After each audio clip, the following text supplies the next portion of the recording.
చక్రిని kidnap చేసిన తర్వాత ఇక చుట్టూ మనుషులు చూసి అసలు మీరంతా ఎవర్రా? ఎందుకు నన్ను కిడ్నాప్ చేశారని గట్టిగా నిలదీస్తూ ఉంటాడు. దాంతో అక్కడున్న రౌడీలైతే ఏమి సమాధానం చెప్పరు. చక్రి అడిగిన ప్రశ్నలకైతే తనకి సమాధానం చెప్పకుండా గట్టిగా దెబ్బలైతే కొడుతూ ఉంటారు. దాంతో చక్రి అయితే అసలు ఎందుకు కొడుతున్నారురా? అసలు మీరంతా ఎవరు? ఎందుకు కిడ్నాప్ చేశారంటే అంతా వీడియో తీస్తూ ఉంటారు. వెంటనే అక్కడున్న ప్రతాప్‌కి అలాగే ఆది వాళ్ళకైతే ఆ వీడియో సెండ్ చేస్తూ ఉంటారు. ఇక తనని బాగా కొడుతున్న వీడియో అయితే చూసి వాళ్ళందరూ అయితే చాలా హ్యాపీగా ఫీల్ అవుతూ ఉంటారు. కొట్టని బాగా కొట్టని వాడు మళ్ళీ బయటికి రాకూడదు.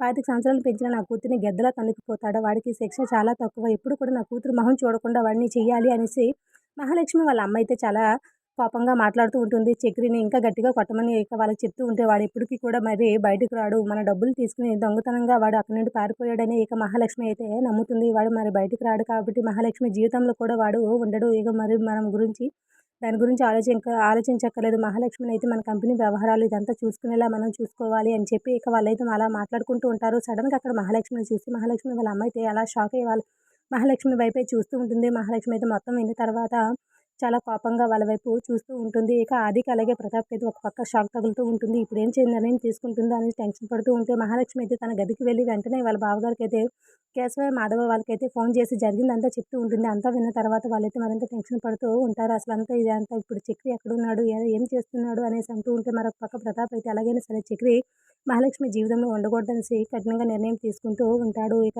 వాళ్ళ అమ్మ కూడా మహాలక్ష్మి నుంచి చక్రి పీడ విరగడైపోయిందనేసి సంతోషిస్తూ ఉంటారు. వీళ్ళు మరి మహాలక్ష్మి అయితే వాళ్ళకి తెలియకుండా ఫోన్ చేస్తూ ఉంటుంది. మరి మహాలక్ష్మి జీవితంలోకి మళ్ళీ చక్రి రానున్నాడా లేదా? కామెంట్ చేయండి అండ్ లైక్ ద వీడియో.